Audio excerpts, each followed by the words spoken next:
અહીંયા વાંટાવદરના ટીંબે એટલે મયુરનગરના ટીંબે બેઠા છે, બ્રાહ્મણી નદીના કાંઠે બેઠા છે. ઈ જહા ચાવડાની દીકરી આજથી વર્ષો પહેલા 18 વર્ષની ઉંમરની આયરની દીકરી જેથી પાણીનું બેડું ભરવા માટે ગઈ છે. શ્રદ્ધા કોને કહેવાય સાહેબ? મેં કીધું ને કે આવા ગામ છે એ ભાગ્યશાળી હોય છે કે એવા ગામ, અમુક ગામમાં આવા મહાપુરુષો, આવા મહાસતીઓ આવા બધા થાય. અને બેનો દીકરીઓ અહીં ઘણા બેઠા છે. પગે લાગીને કહું, તમારી શક્તિ અદ્ભુત છે.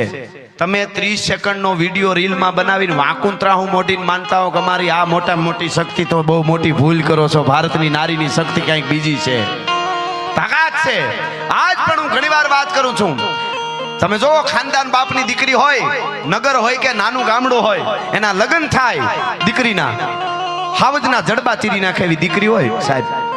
અને ઈ દીકરી એકલી વાડીએ વહી જતી હોય, તાકાત નથી આંખમાં આંખ નાખીને કોઈ વાત કરી શકે એવી દીકરી હોય, પણ એના લગ્ન આવે ને, માંડવામાં હસ્તમેળાપ થાય, ગોરદાદા હસ્તમેળાપ કરાવે અને વરરાજાનો હાથનો સ્પર્શ થાય ને એ દીકરીને, ત્યારે આખું શરીર ધ્રુજતું હોય. કોક દી જોજો દીકરીનું. શું કામે ધ્રુજે છે ભાઈ?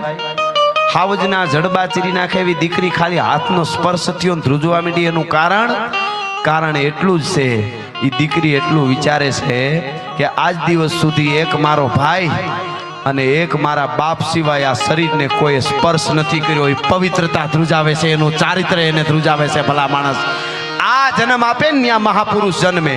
હા, ઈ તાકાત છે. બાકી વધારે થાય તો માફ કરજો, પણ હવે મારે તો કહેવાય જાય કે હાથની આટીઓ નાખીને હાલ્યા જતા હોય. કોક પૂછે ઈ કોણ? તો ઈ તો મારો બોયફ્રેન્ડ હતો. હે, તને કાળોતરો કરડે, તને અમારે કેના ગીતો ગાવા આવે, કેની વાતું કરવી. ની પાછી માઇક ઉપર આવીને ભાષણ કરે પાછી, हम भारत का उद्धार करने वाला पैदा करेंगे. ઘરનો ઉદ્ધાર કરજો, ભારતનો ઉદ્ધાર જ છે. એમ ઉદ્ધાર ન થાય. મનહર મુખે માનની અને ગુણિયલ હોય ગંભીર, એની કુખે નર નીપજે વો તો વંકડ મૂછાવી. ભારત વર્ષની દીકરીઓની જે તાકાત છે, માવડીઓની જે તાકાત છે, એની એને ખબર હોવી જોઈએ. એટલે હું આ વાત કરવા જઈ રહ્યો છું. 18 વર્ષની દીકરી, લગ્ન તો એ વખતે નાનપણમાં થઈ જતા હતા. આજ ટીંબાની વાત છે એટલે આખી વાર્તા કરું તો સવાર સુધી હાલે. હું તો થોડી ઝાંખી કરવી જોઈએ મારે. મારા રામબાઈને યાદ કરવા, પછી જલારામ બાપાને મારે યાદ કરવા. આ બધા સંત કોટી, બધા આ કૃષ્ણને પામેલા, આ બધા રામને પામેલા બધા જીવ હોય છે, તત્વો હોય છે. એટલે આ વાત કરું છું. તેડવા આવ્યા છે હારા તરફથી. આજ ફળિયું ચાવડા, જહા ચાવડાનું ફળિયું. અને કહેવાય છે હારિયા તરફથી તેડવા આવ્યા હતા. પાણી ભરવા જાય બ્રાહ્મણી નદીએ, અને પાણીનું બેડું ભરીને પાછી વળે આયરની દીકરી. ત્યારે સપના જોતી છે મિત્રો. દીકરી છે ને, સંસારના સપના કેમ ન જોવે કે મારો રૂડા મોઢા વાળો આયર હશે, ઈ ગાવડિયું હું દોતી છે ને ભેળી દોવા લાગી. સવારમાં વેલા ઉઠી હું અને મારો આયર ભગવાન દ્વારકાધીશના અને રાધેના ગીતો ગાતા ગાતા સાહ્યું ફેરશું. સંસારના સપના તો જોવે ને, સાહ્યુના ગોળા ઘુમાવતા હશું. હું સાસુ સસરાની સેવા કરતી હઈશ. પછી આગળ જતા અમારે નાના નાના બાળકો હોય છે, એ બાળકો મને માં કરતા પેલા વિચારતી આવે છે ઉપરથી કે હું અને આયર સવારમાં વેલા ઉઠી છાયું ફેરશું. ઈ ગાયું લઈને જાહે, ઈ કે ખેતરે જાહે, હું ઘરે કામ કરી હાહુરાની સેવા કરી. ઈ વિચારતી માથે પાણીનું બેડું છો તેડવા આવ્યા છે. વિચારતી વિચારતી વિચારતી સંસારના સપના. સંસાર તો બહુ મીઠો છે, અને કદાચ દીકરી એમ કહેતી છે, હો હા અટાણની જેમ નહીં સીધા નોખા થાવ, બાટલાય ભેળા લેતા જાય રાંધવાના, એમ નહીં કે. તો દીકરી એમ કહેતી છે માં રામબાઈ કે જાડવે એ જાડવે માળા નાખિયા રે. આ વાટાવદર ટીમે હો પ્રભુજી અમારા લખજો લાંબા લેખ રે મોઘો, આ મનખો ફરી ફરી નહીં મળે રે. હવે હું આગળ જાય ને, ડાયરો બેઠો છે એટલે મારે ઘૂંટો તાણવો જોઈએ. અહીંયા કોઈ નથી એટલે ભલે મોટું ખુલ્લું છે, પણ પ્રભુજી સાસુ વિનાનો શું સાસરું રે, કે વાલા મારા સસરા વિનાની શું લાજ રે મોઘો. મને સસરો સાસુ ને નરવા રાખજો કે સાસુ વિનાના મારે આશીર્વાદ કોણ આપે? સસરા વિના હું લાજ હેની કાઢું, સાસુ વિનાનું હું કામનું? એ મનખો ફરી ફરી નહીં મળે રે. ગાતી આવે છે. અને પછી વિચાર કરે કે મારા નાના નાના બાળકો હોય છે, મારો છેડો પકડશે માં માં માં કરીને. મિત્રો તંદ્રામાં વહી ગઈ હતી રામબાઈ માં. મને મારા બાળકો માં કરશે, એ તંદ્રામાંથી આમ આવે હેલ લઈને હાલી આવે. એમાં જ ભાન આવ્યું કે હજી તો મને તેડવા આવ્યા છે. ઈ ભાન કરાવ્યું કોણે? દુકાળિયા બાળકોએ આવી અને શેડો તાણ્યો, માં કરીને આમ શેડો તાણ્યો ઓઢણાનો. તઈ ખબર પડી કે હજી તો મને તેડવા આવે છે, આવ્યા છે ઘરે, અને હું પાણી ભરવા આવી મારા બાપના ગામમાં છું. હજી માં કરીને કીધું કરે મને કેમ માં કયો છો? તા તો ચારે બાજુથી ટોળું વળી ગયું. એ વખતે એવો દુકાળ પીડ્યો હોય છે. ઘણી વખત ધરતીમાંથી મિત્રો દુકાળ પડે ને ત્યારે માણસના અહીંયામાં માનવતાનો પણ દુકાળ પડી જતો હોય છે. મા બાપ વગરના બાળકો થઈ ગયા હોય અને દુકાળિયા કરીને કાઢી મૂકે, કોઈ ખવરાવે નહીં, કોઈ પાણી પાય નહીં, અને શેડો પકડીને મીંડા તાણવા, માં મને કોઈ પાણી નથી પાતું, કોઈ ખવરાવતું નથી. માં આજે અમે બધા હુતા હતા ને એક ગામના પાદરમાં ઉકરડા પાસે સવારે જાગ્યા તો 4 બાળકોને દુકાળિયાઓને કૂતર્યા ખાતા હતા, મરેલાઓને. માં હવે આટલા બચ્યા છે, અમને પાણી પા. પણ તા તો વિચાર થયો કે હાય હાય હાય સંસારની આ હાલત. ઈ ઘડીકની માલિકોર બીજ કે જબુ કે મોતી પ્રોઈ લે તો પ્રોઈ લે, અંદર હેરડો પીડ્યો ઊંડો. મિત્રો જહા ચાવડાની દીકરી આ મયુરનગરના ટીંબે એક દી ઘડીક પહેલા સપના જોતી હતી હાહરામાં જવાના, હાહુ હરાના પોતાના આયરના.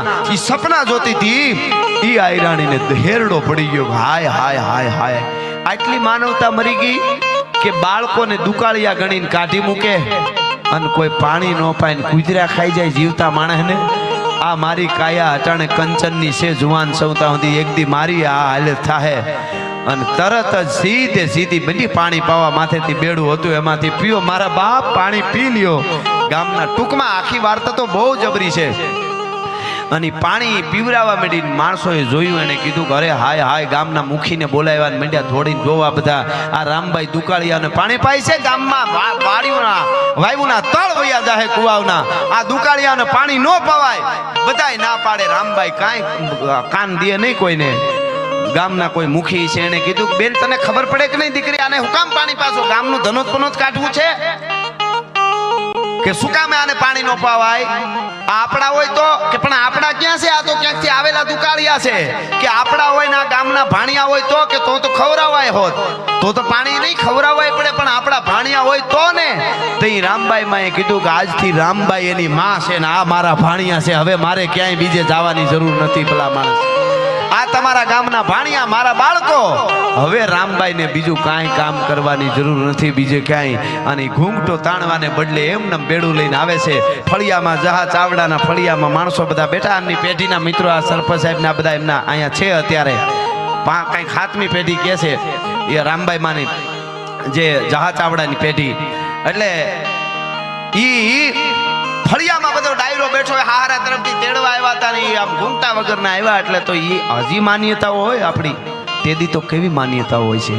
એમ થઈ ગયું કે આ દીકરી ગાંડી થઈ ગઈ છે, શું આને થયું? કેવા વાળાએ ટૂંકમાં વાત કરી દઉં, કીધું હોય છે, બોલવા વાળાએ બોલ્યા હોય છે. એને એક જ વાત કરી કે આલ્યું આ તમારું બેડું, અને પછી હવે મારે મારા બાળકો મારી રાહ જોવે છે, મારા દુકાળિયા બાળકો. હું એની માં છું. પરમાત્મા મને સંતાન આપી 2 સંતાન 3 સંતાન 5 કે 7 સંતાન આપશે, પણ મને પરમાત્માએ પરબારા 15-17 સંતાન આપ્યા છે, ને હજી કેટલાય સંતાન મારી રાહ જોતા છે. હું જહા ચાવડાની દીકરી, હવે જેટલા બાળકો રાહ જોતા હોય એની માં ન બનું તો હું રામબાઈ નહીં. ભલા માણસ, તો મારે બીજું જીવન અવતાર લેવો પડે. ભલા માણસ, અને જોડી લઈ નીકળી ગઈ છે. હું ઘણીવાર બોલ્યો છું, મધર ટેરેસાના નામનો મધર્સ ડે 2 દી પહેલા ગયો. આપણે કોઈની ટીકા નથી, પણ એક કહી દઉં, હું બધા ધર્મને આદર દેવા વાળો, પણ આપણને નુકસાન કરે એને ટકોર કરવા વાળો છું. મધર ટેરેસાએ આપણા માટે કાંઈ સારું નથી કર્યું. એને ભલે સેવા કરીએ છીએ, પણ આપણા ધર્મમાંથી લઈ જવા માટેના કામ કર્યા છે. હું જેટલું ત્યાંથી બોલ્યો છું એના માટે કોઈને કોર્ટમાં જવું હોય તો તૈયારી સાથે બોલું છું. કાંઈ મારા પ્રોગ્રામમાં કહું છું. હા, એમને બણગા નહીં, ફૂકી નથી દેતો કામ. એને તો ધર્મ પરિવર્તન કરવાનું કામ કર્યું છે. એના નામનો મધર્સ ડે આખા વિશ્વમાં ઉજવાય છે, બરોબર? પણ મધર્સ ડે ઉજવાય છે જેના નામનો, એ મધર્સ ડે ને પૂછો.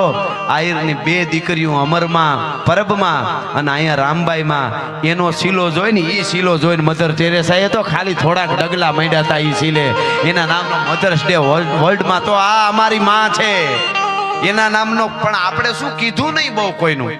જોગી જલિયાણ આ માવડિયું હું એમ કહું દેવાજ બોદર લખી હગે દેવાજ બોદર લખી હગે કે રા રખતા વાત કરજો નિર્ણય તો આયરાણીને લેવો પડ્યો તો ઈ જનેતાને પોતાના 11 વર્ષના દીકરાને નાનકડી પાઘડી વાળતી છે માં નવગણ કહેતો તો કે માં ભાઈને જવા દે મારે કેમ નહીં મારે જવું છે મને જવા દે તો બેટા ન જવાય અટાણે ભાઈને એકને જ જવાનું છે તારા બાપુએ ભાઈને જ બોલાવ્યો છે ન્યા દુશ્મનોની શોકી પડી છે ન્યા નહીં મારે જવું કેમ નથી જવા દેતી ને જવાબ આપ નથી જવા દેતી એનું કારણ બતાવ કે બેટા ઈ કારણ હું આજ નહીં કહી શકું પણ તારો બાપ દેવાજ બોદર નવગણ તને જુનાણાની ગાદીએ બેહારશે ને તેદી તને સમજાહે કે તેદી કેમ મારી માં મને નહોતી જવા દેતી મારા ભાઈની હારે ઈ તેદી તને ખબર પડશે અને જલારામ બાપા કહી હગે કે એક સાધુ આવ્યો છે શરીર જીર્ણ થઈ ગયું છે રાંધીને કોઈ ખવડાવવા વાળું નથી તમને ભેળા લઈ જવાનું કહે છે ઈ દરણું દળતા હતા એ મૂકીને આમ પગે લાગીને કીધું પરણીને આવી આટકોટ થી આજ દી સુધીમાં ભૂલ કરી હોય કાંઈ તો માફ કરજો ભગત